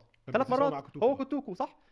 اكتر نادي يبقى هو ترتيبه السادس، يبقى انت عاملها ازاي يا معلم؟ ما انا بس عايز اقول لك طلعت على حاجه، سادس. يعني ماشي، النقاط اللي الاهلي حسم بيها لقب نادي القرن لا علاقه، ليه علاقه بدوري المجموعات احنا ايه اللي ودانا نادي القرن فجاه؟ كمان؟ بدوري المجموعات صح اللي هو صح. كان بيدي الخارجين من دور الثمانيه نقاط فاصلا هو كان في دوري مجموعات في 94. دوري المجموعات بدا في 97 98 في 97 96 98 97 96 97. لا 97 98. ازاي الزمالك كان لاعب 96 97 ده الاول، وبعد كده الاهلي 97 98 ما هو موضوع البن طيب الاسود. خلينا. احنا وقت الهارتس فوق باين 96 كان 97 الموسم 97 98 هي والله؟ ساعتها البطوله كانت ملخبطه يعني، كانت بتبدا. والاهلي البن الاسود ده كان 98 99. يبقى صح كده. الزمالك خد دوري الابطال 96. فكان البطوله بتبدا في اللي هو بتبدا يعني من بدايه 97. مش ممكن مهم يا anyway جماعه والله مش العظيم، مش وحدوا هتفرق الله. كتير. ممكن. طيب احنا عندنا ايه تاني نقوله؟ عندنا تجديد احنا لسه عايز تتكلم عن موضوع الاعلام لو حابب تتكلم عن حاجه. اما انت اصل انت وفيت وكفيت يعني، اصل احنا لا اتكلمنا سمعني فيه. يا عم، عايز اشجيني شويه. لا يعني انا بتكلم الموضوع على مهزلي يعني. بص، هي الفكره ببساطه، الطرف اللي سهل تنتقده دايما. ايوه هو في 3 اطراف كده سهل الانتقاد. اسهل طرف دايما اتحاد الكوره، ده اي حد ينفع تتجرأ عليه. ثم مجلس اداره نادي الزمالك. دي يعني لو في اطراف في القضيه تقدر تنتقد اتحاد الكوره والمسؤولين عن الرياضه المصريه، ثم مجلس اداره نادي الزمالك. في بقى حد ما تقدرش تنتقد. فشجاعه الاعلاميين ايه؟ الاعلامي كله بقى كلهم دكور على اتحاد الكوره والعشوائيه ده كله زملكاويه اهلاويه كلها دكوره. تمام. تيجي لمجلس اداره الزمالك بتلاقي ايه 70 80% ايه دكوره، اللي هو ايه يلا بقى ايه سهل برضو. بيتبقى قله اللي هم شغالين رسمي جوه النادي مش دول فاهم. بيسكتوا. انما كل الاعلاميين المحايدين او الاهلاويه او حتى الاعلاميين الزملكاويه يقدروا ينتقدوا مجلس اداره نادي الزمالك. اتحاد الكوره 100% انتقادات، الزمالك هتوصل ل 70%، ال 30% باقيين اللي شغالين في منظومه نادي الزمالك. مظبوط. تيجي اداره النادي الاهلي وكلها تقلب نتي يا ابني. الحلقه كلها تستوستيرون الله يخرب بيتك. والموضوع صعب يعني مع خليفه النهارده، بس هو الراجل هيقول ايه؟ ما هو ده اللي بيحصل يا جماعه. احنا طول الوقت طب معلش تاني، لو في اعلام زملكاوي وفي ناس زي حضراتكم قاعدين موجودين، ليه حضرتك بتقلب نت انت كمان؟ يعني لو في اعلام زملكاوي يقدر يعمل كده، طب ليه هو كمان ما يعملش كده؟ خايف من مكانه في اونس تايم سبورت عشان كل ماسكه اهلاويه، يلا نجيب الموضوع لاخره. استاذ احمد عطا دلوقتي قال انا بوصل التيمت، انا كمان بوصل التيمت. ليه حضرتك بتقلب نت انت كمان؟ قول اللي انت عايزه. عندك يوتيوب قول اللي انت عايزه. لا انا عايز القنوات الرسميه يقولوا اللي هم عايزينه، ما يقولوا اللي هم عايزينه. طب القنوات الرسميه خايفين من سطوه النادي الاهلي، خلاص نقطه، وصلنا لنهايه الموضوع. كل رؤساء مجلس اداره واعضاء مجلس اداره اون تايم سبورت اهلاويه، فيهمهم ان الاهلي يكون في الصداره، نقطه. هنعرف نجيب نخليهم زملكاويه؟ هنعرف نخليهم محايدين؟ هنعرف نقنع نفسنا ان هم محايدين؟ لا. يبقى برضو انت وصلت لحد نقطه. فمش عايزين نلعب اللعبه دي. لو حضرتك شايف ان كل الناس مجلس اداره الزمالك مباح، ومباح ليه الشتيمه، ومباح فيه الشتيمه اسف، وانا معاك، ومباح فيه الانتقادات وانا معاك، ومباح يمكن اكتر من النادي الاهلي وانا معاك. شوف ليه مفيش حد بيعمل كده الا في الوطن. مفيش حد بيعمل كده وخلاص. مفيش حد بيعمل كده عشان عايز يوقع نادي الزمالك. مفيش حد بيعمل كده عشان شايف ان نادي الزمالك نادي كبير ونادي عظيم ونادي تاريخي ونادي واحنا عايزين نوقعه. مفيش حد عايز يعمل كده عشان عايز يقصقص نادي الزمالك اللي هو مش موجود اصلا. ما حدش يعمل كده عشان اي حاجه. انت بتعمل في نفسك كده، فبتلاقي 5 بيتخانقوا مع بعض، وعايز 5 زملكاويه بيتخانقوا مع بعض، وعايز الناس اللي بره تسلك. لو الناس اللي بره ما بتسلكش، اللي هيقوم منهم يقول انتوا ما بتسلكوش. انت عايز ايه يعني؟ نعمل لك ايه؟ فلو انت شايف ان ومش هقول ولا لا، عشان والله العظيم 3 ما انا متابع الاعلام وما انا متابع مين في الاعلام اهلاوي ولا زملكاوي. الناس بتقول على ابراهيم عبد الجواد زملكاوي قلت اوكي، الناس بتقول على ابراهيم فايق زملكاوي قلت اوكي، الناس بتقول على اسمه ايه حتحوت زملكاوي قلت اوكي، ودول الكبار اكيد مش هعتبر مهيب يعني. اوكي ماشي خلاص. واحمد شوبير اللي كان واجع لكم التوته كله قاعد في قناه النادي الاهلي، ما خلاص بيتكلم على لسان النادي الاهلي وخلاص. انما لما يكون في اون تايم سبورت بيقول نفس الكلام اللي بيقوله دلوقتي في قناه الاهلي، انا من ضمن الناس اللي يعني اتكلمت عليه وحش لدرجه ان واحده من بناته جت اشتكتني بمنتهى البساطه. لما كان اعلامي في اون تايم سبورت بيتكلم من منطلق ان هو راجل اهلاوي، دي حاجه غير مقبوله. ولكن دلوقتي ما تقولش الناس كلها بتقول ابنتي. اولا عيب تحافظوا على الكلمه، ثانيا لو حضرتك اتكلم عندنا يوتيوب اهو، الفيديو كان 1000 كي دلوقتي فيوز بقى 1800 هو احنا ما دلوقتي بقناش الناس نص ساعة. بتيجي على لحظه كده وتقف، رغم انه في بعض الاصوات الخافته جدا بتقول الاهلي لم يكن موفقا، الاهلي مش عارف ايه، لكن دايما برضه هتلاقي ايه هاديه كده وفي عقل كده، والدنيا بنحاول مفيش بقى ما نوعد يعني ان احنا مهزله والعالم هيشوفنا بالشكل اللي عامل ازاي وبتاع. الكلام ده ما بقاش يحصل. انا قلتها عموما يعني. لا انا عملت فيديو، لو حضرتك وصلت لحد هنا، لا انا عملت فيديو مش هتكلم على اسلام مهدي عشان مش هتكلم على لسان حد، بس اسلام مهدي عمل فيديو امبارح 45 دقيقه. لا يا عم انا عملت فيديو امبارح الساعه 2 الظهر، نزلت من وسط الشغل، خدت العربيه من الباركنج وطلعت وقفت فوق في الشمس عشان اعمل فيديو لمده 8 دقائق بعد ما عرفت بيان الاهلي بلطم على وشي وبتشتم عليهم لحد دلوقتي. ليه؟ علشان انا مش هقعد اولول واقول اصل الاعلام مش هيتكلم. لا انا بقدر اتكلم، ما اتكلم، هقول اللي عندي وخلاص من غير ما اتخرس ومن غير ما اتكلم بالراحه واقول لا القرار كان غير سوي. لا يا عم اقول اللي انا عايزه وقلت اللي انا عايزه وخلاص. فانا والله العظيم ثلاثه، انا مع كامل احترامي لكم انتوا الاثنين انا بخاطب نفسي واياكم، انا مش هقول كده، مش هقول انا مستني التلفزيون يطلع يقول على الاهلي وحش. لا لو انا شايف الاهلي وحش اطلع اقول انا الاهلي وحش، دي وجهه نظر انا. ما حد، احنا في 2025 خلاص بقى كل واحد يعرف يعمل كل حاجه هو عايزها، ما بتدش تروح تعمل اعلان في الجورنال يعني. يعني بالنيابه عنكم انا قلتها امبارح يعني ان شكل مصر وحش قوي يعني امبارح، لكن تعاقد عندنا مع حاجه بقى بنتايج، نتكلم. اول حاجه حاجه عندنا خطوه حوار ممتازه. بنتايج وعندنا ماتش سموحه. تعاقد بنتايج ده يعني كانت مفاجاه كده تحس. في واحد امبارح كتب مش عارف. طب انا هسمع الموضوع بتاع بنتايك، ما اعتقدش هتكلم في ماتش سموحه، بس خلينا نشوف موضوع بنتايك ايه. قريتها ولا ايوه لا؟ انا قريته. ايه؟ قال لك اللي هو قال لك احنا من بؤسنا كنا متوقعين الهزيمه، كنا محضرين بالتاج نهد الجمهور. لا مش دي. لا. واحده كتبت طب انا هقول اللي انا قلته عشان الناس توصل لها. قال لك احنا بيقول لك من شكرا بيبو اللي احنا بادئين بقى الحلقه، بيقول لك ان مجلس اداره الزمالك نفسه كان متوقع ان ممكن الماتش ما يمشيش كويس قوي بسبب حاله الارهاق، لدرجه ان هم كانوا مخبيين الخبر بتاع التعاقد مع بنتاج عشان يدوا الجمهور بعد الماتش يهدوا فيه الدنيا شويه يعني. شكرا بيبو. انا كنت شايف ان ماتش الزمالك، او في ناس من اداره نادي الزمالك كانت شايفه ان ماتش الاهلي مش هيمشي كويس قوي، فكانوا مجهزين بنتايج. اعتقدوا دفعوا $1,000,000 بتاع بنتايج anyways يعني.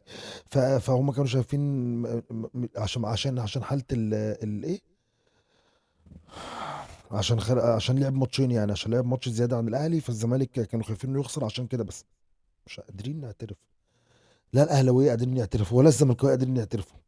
شكرا بيبو. لا مش مهم شكرا والله. ده احنا اصلا على بالمناسبه احنا بعد ما قالوا الاتوبيس اتحرك انا كنت حاطط ايدي على قلبي، لان احنا رايحين على حكم هيبقى مقتول خايف مرعوب وحالة بقى. إرهاق، خلي بالك الناس أنت جايه متعود واحنا الحكام هنطلع بالبدني. روحكم. ايوه احنا هنطلع روحكم بقى. احنا السواقي كانت هتتسوق ازاي؟ صحيح الاهلي انسحب بس كانت هتتسوق. الاهلي كسب ان الاهلي كان حريص على شكل المنظومه المصريه، بس احنا الاهلي لما يحب يحط عليكم كلكم هيحط عليكم كلكم في الملعب صح. وبره الملعب، يعني فاهم؟ كانت هتمشي بالشكل صح. ده. لكن خلينا بس انا شفت نسيت بس نقطة الكومنت بتاع بنتايج. هقول لك طب بس قول.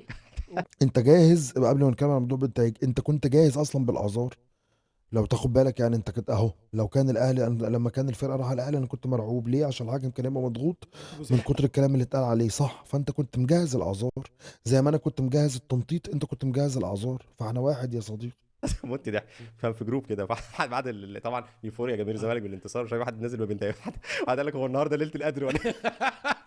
بدري قوي في العشر ما كانش الاوائل. مصدق نفسه، مش مصدق نفسه يلم بكميه الاخبار السعيده يعني. قول لي فين بقى. عايز نقطه صحيح بالنسبه ليه قال لك ايه القمه تتاجل مش عارف في يوم ولا مش عارف ايه حكام سعوديين. في دليل اصلا ان الناس اتورطت. انت عارف مين اللي كان جاي من السعوديه؟ حكم اول وحكم رابع. حكام رايح فين؟ لا حكام رايه ولا حكام فار ولا اي شيء يعني. معنى كده الناس كانت بتدور على تلصقه يا بيه يعني. في ناس اتحطت في ورطه وكانت بتحاول، والاهلي نفسه اللي بيقول لك وبتحكيم اجنبي والحاجات دي كان اتقال وقتها انه كان موافق يروح الملعب لو الحكم السعودي ده والحاجات زي كده. انت كنت ايه حكم رابع وحكم رابع ده بيعمل ايه يعني؟ هيقعد يسكت عبد الواحد وايمن عبد العزيز يعني محمد شوقي ده حكم الرابع فعلا ولا اي حاجه. ده الطقم اتنين يا بيه، حكم اول وحكم. هو السعوديه اصلا الدوري كله حكام اجانب اساسا ما حكموش في بلدهم. بمناسبه السعوديه، فاكرين يا جماعه عشان بس موضوع نظريه المؤامره زمان كانت ممكن تطرح نظريه المؤامره الحكام اللي كانوا بيحكموا في السعوديه يقول لك ده عشان خاطر بياخدوا مرتبهم من المستشار تركي آل الشيخ فما ينفعش يجي يحكموا الماتشات. الزمالك فازوا. الحكم ده جاي من السعوديه، فانت كنت هتجيب حكم سعودي، ما كان ممكن برضه المستشار تركي آل الشيخ يبقى متدخل يعني؟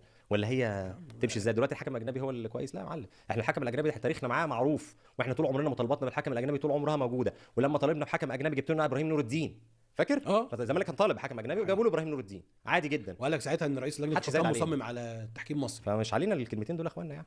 ماتش سموحه بسرعه انت قلت كتير قوي، ما حدش زاد علينا عطا دي، ما حدش زاد عليك والله، احنا بنسمع اهو بالراحه كده عشان نقفل. ماتش مهم جدا هيبقى يوم السبت. قول لي التشكيل المتوقع. احنا شفنا التشكيل اللي كان حاطه بيسيرو كان تشكيل متحفظ جدا. قول لي بقى تشكيل ماتش سموحه في الكاس. تمام. طب شكرا، انا مش مهتم بتشكيل ماتش سموحه في الكاس خالص. شكرا اعزائي، انا فعلا اتبسطت بالفيديو ده، الفيديو طويل جدا داخل على ساعه اهو، فانا اتبسطت جدا بيه وشكرا، ربنا يديكم الصحه. اتنين فيهم القبول جدا ودمهم خفيف. وانا دلوقتي هنا هنقفل بس ال انا عرفت دلوقتي ليه الناس او ليه كتير من الزملكاويه اعزائي الاحباء الجمال مش عاجبهم الاستيري وشايفين الاستيري مش زملكاوي قوي. بعد ما سمعت الحوار بتاع احمد عطا ومحمد خليفه دلوقتي، انا هتابع دول كزملكاويه اكتر.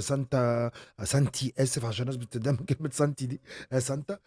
سانتي بس بيعمل فيديوهات لايف كتيره قوي، فيديوهات طويله، هم دول برضو فيديوهاتهم طويله بس هم اتنين، يعني ممكن نعتبر ان دي حلقه الاتنين مش حلقه الواحد، فتمام. او يعني حلقتين، واحده لمحمد خليفه وواحده لاحمد عطا، او هما الاثنين مع بعض. فلو اعتبرنا دي نص ساعه ودي نص ساعه فالدنيا تمام. فانا هعتبر ان دول اكتر زملكاويه حلوين ويعني بيتكلموا من القلب قوي ومش زي الهستيري. انا فهمت دلوقتي ليه الزملكاويه بيقولوا على الهستيري كده، وانا عارف من الاول بس ما كنتش اقدر اقول كده غير لما اتفرج عليه. انا ما كنتش بتفرج على الهستيري خالص، مش عايز اقول انا عارف عشان ما ابقاش قور، بس انا ما كنتش بتفرج على الهستيري فما كنتش اقدر احدد قد ايه هو زملكاوي او قد ايه الزملكاويه شايفينه حلو او شايفينه وحش. ولكن بعد ما اتفرجت على 4 5 حلقات ليه طوال، لا انا كان عندي تحفظ عليه جدا ان انا استخدمه كزملكاوي. ومن بعد ما شفت الشباب احمد عطا ومحمد خليفه، لا فعلا تحفظي كان في محله. شكرا جدا، شكرا جدا. قناه نقاش بودكاست، انا عملت لايك وهعمل شير عشان هو فعلا الفيديو عجبني جدا، وهكتب كومنت كمان حالا حالا. نكتب كومنت كمان نقول لهم بالتوفيق عشان انتوا الاثنين حلوين جدا وجمال. و... وبس استودعكم الله لا تضيع ودائعه. الفيديو كسر الساعة اهو، وانا خلاص دماغي وجعتني. شكرا جزيلا اعزائي، استنوني في فيديو جديد. شكرا، باي باي، تصبحوا على خير.